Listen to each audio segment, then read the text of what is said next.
Welcome, brave listeners, to Wilhelm Presents Frightening Tales. I'm your host, Wilhelm. Tune in each week where I entertain my listeners with another dark and creepy tale of the paranormal, donated by authors from all over the world. If you're an author of some paranormal fiction and would like to share a story with my listeners, submit one at frighteningtales.com. And while you're there, tune in for more than 100 episodes of previous content. Today's episode is written by Matt Martinick, a singer, a songwriter, and dark fiction author from Johnstown, Pennsylvania, whose passion is the creative process itself.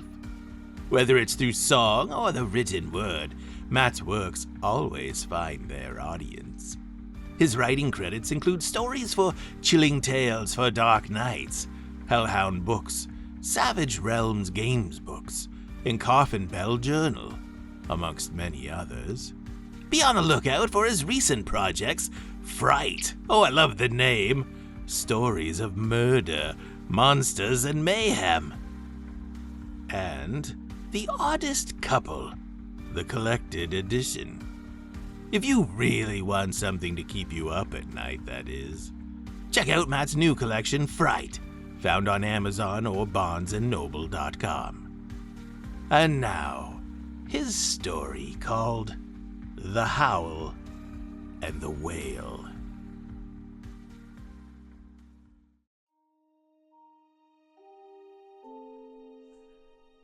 Grace, I'm so sorry about all of this. I'm behind you. The community is behind you. We'll do whatever you need us to do, and help in any way we possibly can. You and John are not alone. Don't ever forget that. Dr. Corcoran's leathery face gleamed with slow-drying tears as he spoke these words of consolation to me. He fixed his spectacles back onto his nose as they slid from the wetness. He proceeded to inch closer for an embrace of some kind, but I turned quickly and moved back towards the house. With my tired eyes focused upon the stony path before me, my little girl was dead, and the silent birds of morning were already circling as the casket descended. Words and well wishes no longer meant a damned thing. The official prognosis was typhoid. Our neighbors, Mr. Robbins and old Lady Eleanor, also came down with it a little beforehand. But they pulled through, strangely enough, given their ages. There were other cases as well, but those were more than a few miles away. The first thought was the well water, but no one was ever really sure. My little Martha started having stomach pains on a Sunday morning, and by Tuesday things were already looking grim. It's really something how life can turn upside down at the drop of a hat. How do you go from a happy, running, jumping little girl to a stricken, bedridden corpse-to-be? What kind of God would allow for such a thing? No God of mine, I can tell you that. John and I struggled to find comfort as the days passed, and Martha's condition worsened. Dr. Corcoran tried to alleviate the pain as much as he could, but it was clear that Martha was going through something that none of us could wrap our heads around. No amount of medicine seemed to help. My little girl was so brave. You could hear her moan from rooms away, but as soon as we would enter her bedchamber, the noise would disappear. She didn't want us to worry. She would lie there, drenched in sweat, her blonde hair now a stringy brown from all of the moisture, and try to stay as coherent as possible. For us, not for her. She was only 9, but she had the demeanor of a soldier, laid low upon the battlefield, but refusing to give in to the wounds. She was a magnificent child. The sheepies, our 2 male sheepdogs, remained at Martha's bedside the entire time, as she went through a hell no person should ever have to endure. Their names were Benny and Bill, and we owned them ever since Martha was a baby.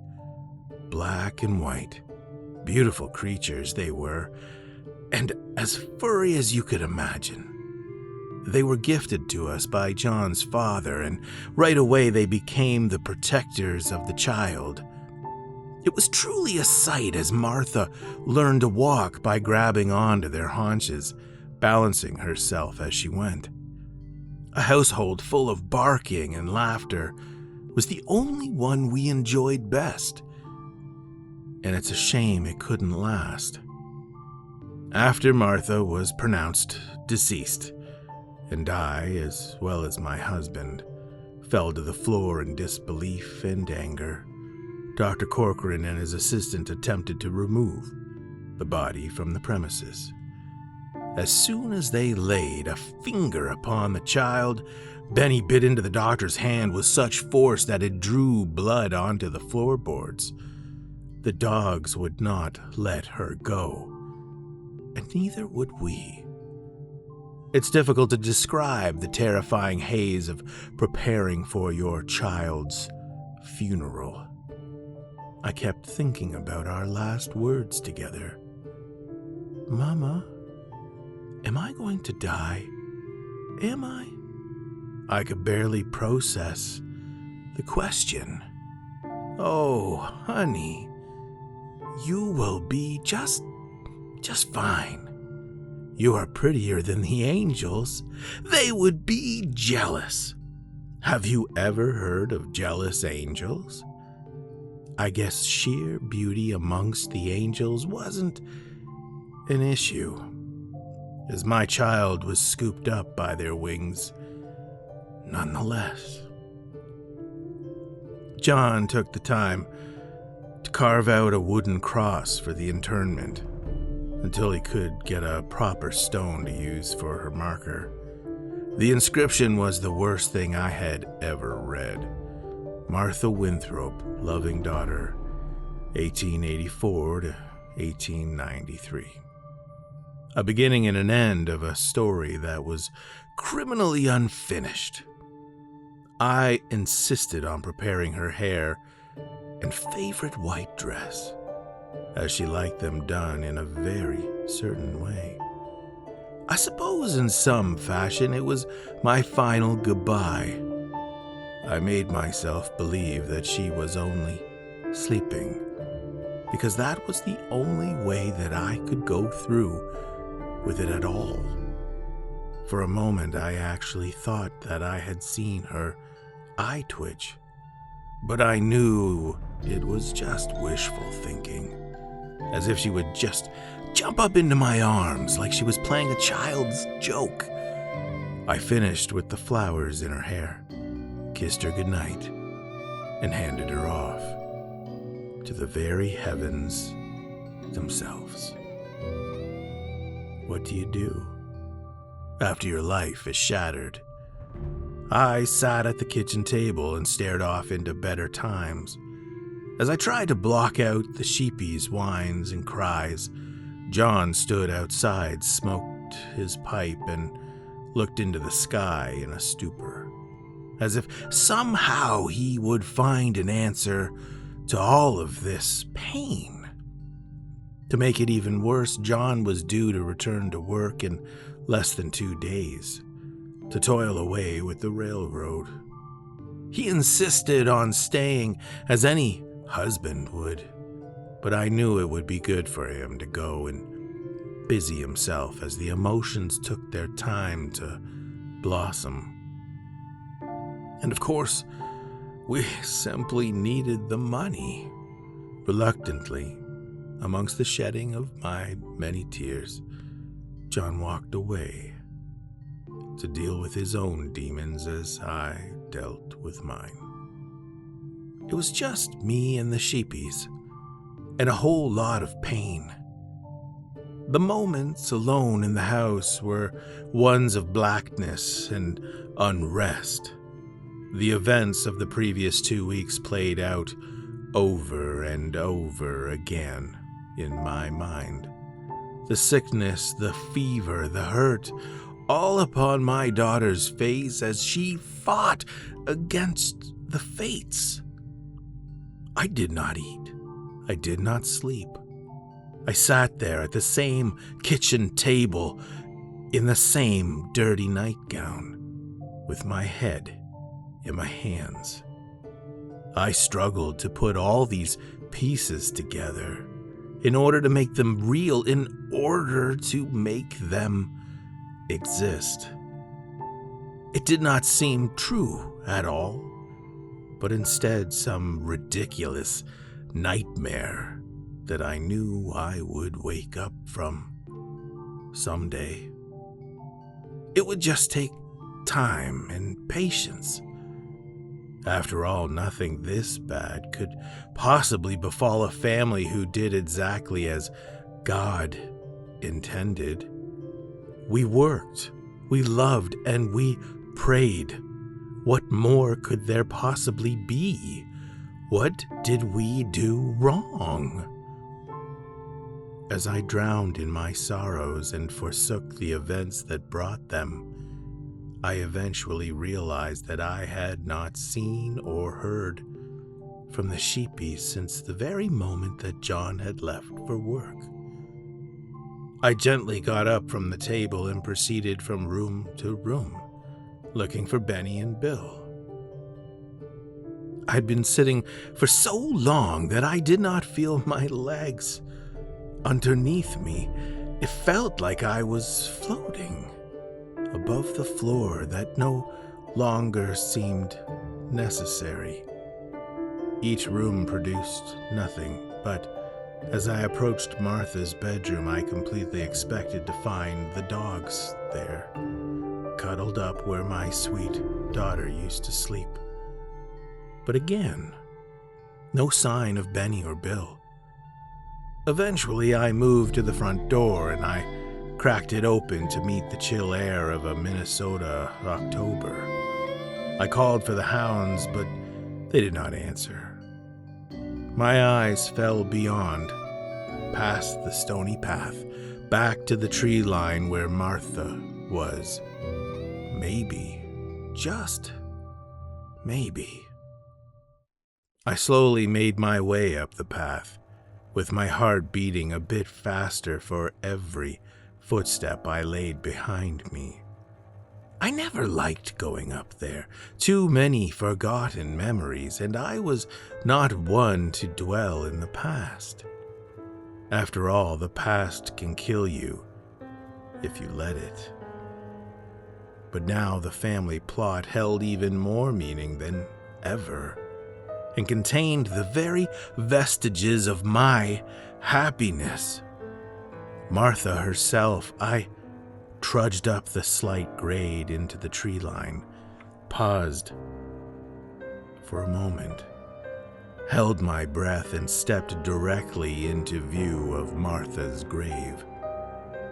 And there they were, Benny and Bill sleeping upon the fresh, loose dirt which covered my daughter's earthly shell. Oh my, you hounds, there you are. Best come back to the house. I'll feed you both. I went to touch Bill on the head and was met with a severe growl and a clear view of his teeth. He snapped at me sharply, and I withdrew with a shout. I had never seen either of the dogs act like that in all the time we had owned them. I was taken aback for a moment, but quickly realized I should have expected this. thick as thieves they were. Without Martha, Benny and Bill had no purpose. I knew that feeling well. I left them there, alone with their best friend. On my way back to the house, I stopped in the barn and grabbed John's .22 rifle he had hidden in the loft for emergencies. I returned to the house, kicked off my shoes in the doorway, and floated, still weightless, into the back room where I sat down on the side of the mattress and began to prepare. I knew it was selfish of me, but I just couldn't handle it. John would be absolutely destroyed, and he would probably follow suit. But I just couldn't see going throughout life without Martha. She was my meaning, my reason for going on. So I decided I would meet her on the other side. After a few minutes of contemplation, one lone tear dripped down my cheek and I cocked the hammer. I placed the butt end of the rifle onto the floor, grabbed the barrel, positioned it directly under my chin, and moved my foot near the trigger. I began to inhale and exhale quickly, my chest heaving in and out as I gained the bravery to make the necessary shot. And right at the moment of truth, with my toe upon the trigger, I heard the front door creak open, followed by footsteps. Not just any footsteps, but the quick pitter-patter footsteps of a child. "Mama, what are you doing?" "Daddy said never touch his gun. It's not a toy." Martha ran towards me as my mouth fell open and my eyes widened to let all of her beauty in. I placed the gun on the bed as Martha jumped onto my lap, dressed in the same white gown I had prepared her body in. I inhaled the sweet perfume of lavender from her flowing blonde hair and felt whole once again. It must have been a dream after all. My daughter was alive and well. The doctor must have been wrong. I wept as I held on to my daughter and thanked the heavens for giving my life back to me. "Why are you crying, Mommy?" "Everything is okay. I'm with you. Can we go pick daisies now, like we used to? Please, Mama." She tugged at me to go outside, and I gladly followed, giddy like a child myself. Martha got to the front door and simply stopped. "What's the matter, dear? Are you okay?" I turned Martha around by the ball of her shoulder, and I saw my daughter face a fright with tears streaming down her face. She was looking around as if she couldn't even see me. "Mama, I'm scared. Where are you? It's so dark. I don't like the dark. Benny, Bill, help me. Mommy, I'm dying." As she spoke her final word to me, the specter of my daughter fell apart, bit by bit, into a million grains of sand onto the floor. I grabbed for handfuls as the grains spilled about, but it all slipped through my fingers, as did my sanity. I knelt upon the sand-covered wood and fell away into the dark. I bolted upright at the sound of something peculiar. I was hazy and groggy, but those damn hounds would not let up. I must have fallen asleep. The .22 was still there next to me on the bed, but it was no longer the dark of nighttime, but instead the blinding brightness of a brand new day. The barking seemed to get louder as I regained my bearings and remembered the plight of my poor child. She was in the dark. she needed her mother. And her mother I would remain until the end of time. I ran out of the bedroom as fast as I could, through the kitchen and out the door, which was already ajar. With grains of sand still falling out from between my toes, I darted towards the barn, where I snatched up one of our shovels and proceeded to sprint up the hill, where my poor daughter would be waiting for me. As Martha's wooden cross came into view, I also spotted the hounds, deep into the work at hand.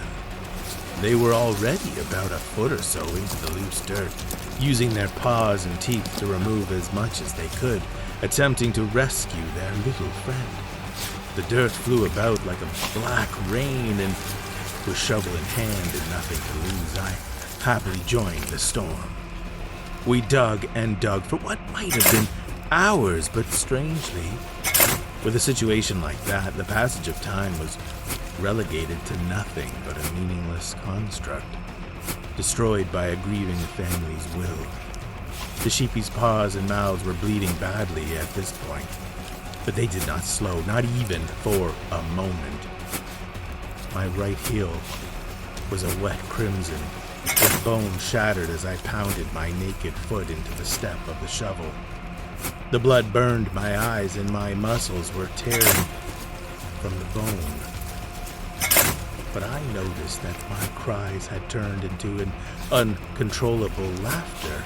I was going to see my little girl again. Shovelful after shovelful, I inched closer.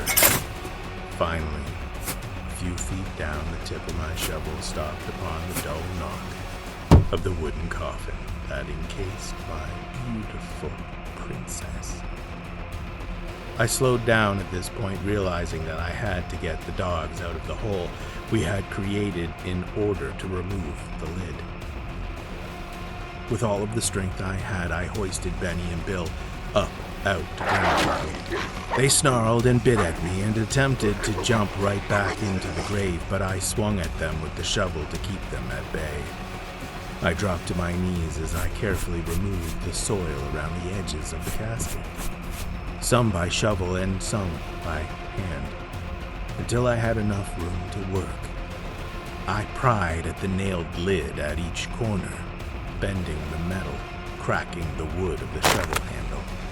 It would not let loose. I began to panic, and my laughter had now turned to sobbing. My daughter needed me. With one last desperate attempt, I jumped onto the handle with all the weight of my body, and the lid popped off the coffin. The hounds let out a howl, and I bellowed a wail as the birds flew from the branches. Neighbors were jolted awake, and God himself took notice. From beyond the clouds, he hid behind. My beautiful Martha lay there, in hideous form and grotesque fashion. Her mouth was frozen agape in a painful contortion, with her eyes held open wider than I had ever witnessed in her natural life. Her hands rested upon her chest, with her fingertips covered in fresh blood and completely bereft of fingernails. The bonnet was now crumpled at her side, exposing a nearly hairless scalp, marked with severe scarring and discoloration. Her soft blonde locks, mixed with wilted petals, were strewn about all over her body, as feathers caught in a strong wind. We were too late.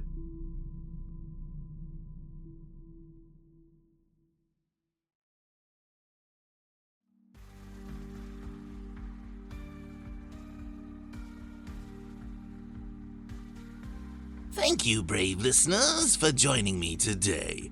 Please join me again next week for another frightening tale, or listen to one of more than 100 previous episodes.